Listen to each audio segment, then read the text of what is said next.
जो है ये क्या पांचवा है ना, दिस इज द फिफ्थ है ना फंक्शन ऑफ पंक्चुएशन। अब ये पंक्चुएशन या अपॉस्ट्रोफी मार्क क्या है, अपॉस्ट्रोफी मार्क, ऐसे लगता है ये मार्क है उसका, क्या लिखा है, apostrophe mark is used to show position और to indicate omission of one or more letters. यानी कहने का मतलब ये वाला जो मार्क है इसका प्रयोग, यूज मतलब क्या होता है, प्रयोग करना, इसका प्रयोग किया जाता है टू शो, दिखाने के लिए, दर्शाने के लिए, पोजीशन, पोजीशन मतलब होता है अधिकार, आधिपत्य, है ना, ठीक है, दिखाने के लिए किया जाता, और अथवा टू इंडिकेट, संकेत करने के लिए किया जाता है ओमिशन।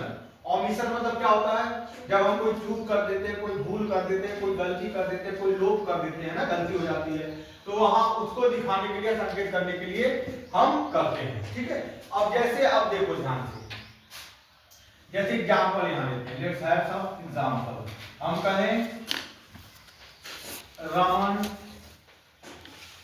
इज प्लेइंग, पहले हम Raman is playing, Raman is playing with, Raman is playing with Mona, Mona's doll, या आप लोग का बॉल, ठीक है, बॉल। अब ध्यान से सुनो, ये कौन सा टेंस है, तुम बताओ जरा, अदिति स्टैंडर्ड। जैसे ये सेंटेंस लिखा हुआ एग्जांपल में ना, लिखा है, क्या लिखा है, रमन इज, पूरा पढ़ो, playing, Raman is playing with Mona's, इसको क्या पढ़ेंगे, मोनास, ये है अपॉस्ट्रोफी मार्क, क्या है, अपॉस्ट्रोफी है, ये मार्क लगाओ, अपॉस्ट्रोफी मार्क करा। अब इसको देखो ध्यान से सुनो, ये जो अपॉस्ट्रोफी लगता है ना, इसके बाद यस लिखा जाता है, क्या लिखा जाता है, इसको बोलते हैं अपॉस्ट्रोफी यस, क्या बोलते हैं, अपॉस्ट्रोफी यस। हिंदी में जानते हैं क्या होता है इसका, हिंदी में मतलब होता है का की के, क्या होता है, का की के। जैसे हम कहें राम की बहन मेरी क्लास में पढ़ती है, if I would say that, अगर हम ये कहें कि राम की बहन, ठीक है, राम की बहन मेरे क्लास या कक्षा, ठीक है, मेरी क्लास या कक्षा में पढ़ती है। जैसे हमने ये लिख दिया कि राम, कौन सा टेंस है ये, कौन सा है, प्रेजेंट इंडेफिनिट का कौन सा सेंटेंस है, कौन सा है सेंटेंस, कौन सा, अफर्मेटिव, कौन सा है, अफर्मेटिव है। पैर छोड़ दो, सीधे होकर बैठो, डोंट बेंड फॉरवर्ड और डोंट बेंड बैकवर्ड, आगे पीछे झुक के नहीं बैठना, सीधे बैठो। क्या लिखा, राम की बहन मेरी क्लास या कक्षा में पढ़ती है, ये प्रेजेंट इंडेफिनिट है ना। क्या पहचान होती है प्रेजेंट इंडेफिनिट की, हिंदी के जिस वाक्य के अंत, हिंदी के जिस वाक्य की क्रिया के अंत में ता है, ती है, ते है आता है, नहीं, तो वो प्रेजेंट इंडेफिनिट होता है। अब ध्यान ये देना है, अब ये प्रेजेंट इंडेफिनिट है, उसका ये क्या है, अफर्मेटिव सेंटेंस, यानी this sentence is an example of affirmative sentence of present indefinite. यह स्वीकारात्मक वाक्य, इसमें नो नेवर नॉट का यूज नहीं हुआ ना। प्रेजेंट इंडेफिनिट साइकिल क्या होती है, नंदिनी स्टैंडर्ड बताओ, हाँ, डू या does, which form of the verb is used with do और डज, नेगेटिव या इंटरगेटिव डू एंड लगेगा। Pay attention, listen to my words carefully. Which form of the verb?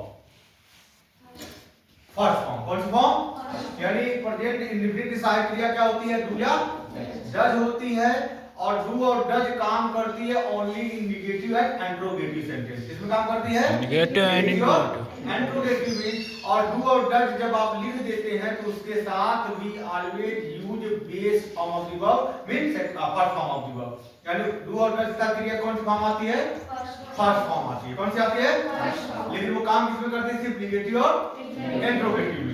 ये अफर्मेटिव है, कौन सा है, इसे आप साधारण बोलते हैं, इसका एक्चुअली बोलते हैं स्वीकारात्मक, क्या बोलते हैं। अब क्या करेंगे, अब ध्यान ये अपॉस्ट्रोफी पढ़ रहे हैं ना, यहाँ की शब्द लग गया ना, तो दोनों में रिलेशन है कि नहीं, क्या है, कि राम की बहन, तो देयर इज, ये दोनों में क्या संबंध है ना, पोजीशन है, तो हो जाएगा राम सिस्टर, ऐसे लिखेंगे राम और ये अपॉस्ट्रोफी रामा सिस्टर, का की के लिए, इसलिए यहाँ पे लिखा है ना अपॉस्ट्रोफी का मतलब क्या हो गया, का की के हुआ, तो राम सिस्टर यहाँ लिखेंगे, राम सिस्टर, ठीक है, सिस्टर और यहाँ क्या हो जाएगा, रीड्स, क्या हो जाएगा, रीड्स हो जाएगा, स्टडीज भी लिख सकते हैं।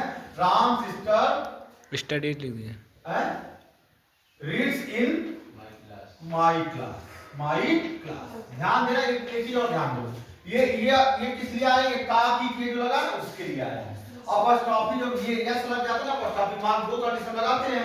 एक तो वो वाली कंडीशन है जब हम अधिकार दिखाते हैं, ठीक है, जब क्या दिखाते हैं, ठीक है, तो अब लगाते हैं। और दूसरी कंडीशन क्या है, जब कोई हमसे चूक हो जाती है, लोग हो जाता है लिखते समय लेटर्स में, इसमें लेटर्स में मिस कर देते हैं हम इसको, तो हम अपॉस्ट्रोफी लगा देते हैं। तो ये भी ध्यान रखना। और एक चीज और, इसका मतलब भी काफी के होता है, इसका यानी अपॉस्ट्रोफी एस का मतलब क्या होता है, काफी के होता है, और ऑफ का मतलब भी क्या होता है, काफी के।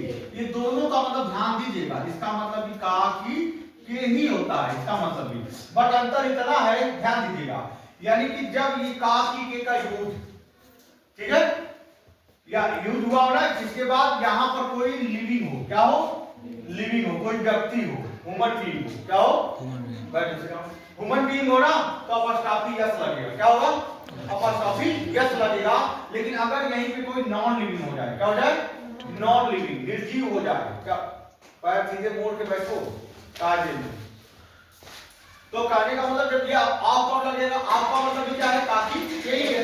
लेकिन ये कब लगेगा, जब यहाँ पर कोई नॉन लिविंग हो जाएगा, क्या हो जाएगा, नॉन लिविंग, ठीक है।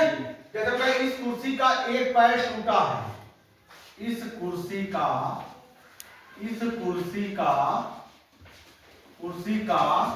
एक पैर, ठीक है, एक पैर टूटा है, पैर ही बोलेंगे, ठीक है, टूटा है।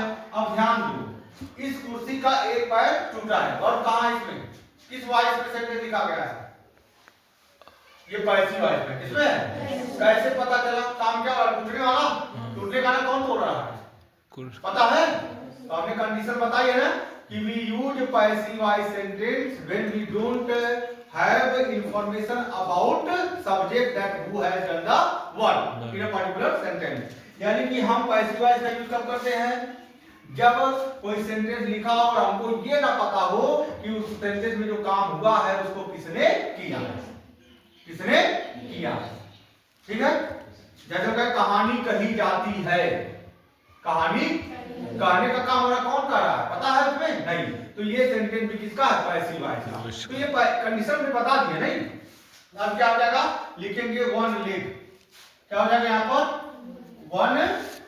वन लेग ऑफ, क्या हो जाएगा यहाँ का के लिए, क्या हो जाएगा ऑफ, इस का के लिए क्या होगा, ऑफ होगा, क्यों, क्योंकि यहाँ पर क्या है, चेयर हो जाएगा, क्या, one leg of this chair, इस कुर्सी का एक पैर, समझ में आई बात। तो नॉन लिविंग हो गया ना, लेग क्या है, नॉन लिविंग हो गया, इसका चेयर का है ना, ये नॉन लिविंग है, तो one leg of this chair is broken, क्या हो जाएगा, ये पैसिव में it will be translated into passive also, यानी ये पैसिव में ट्रांसलेट भी होगा, ठीक है, समझ में आई बात। तो कहा one leg of this chair is broken, लिख लीजिए, राइट इट फास्ट, स्टॉप।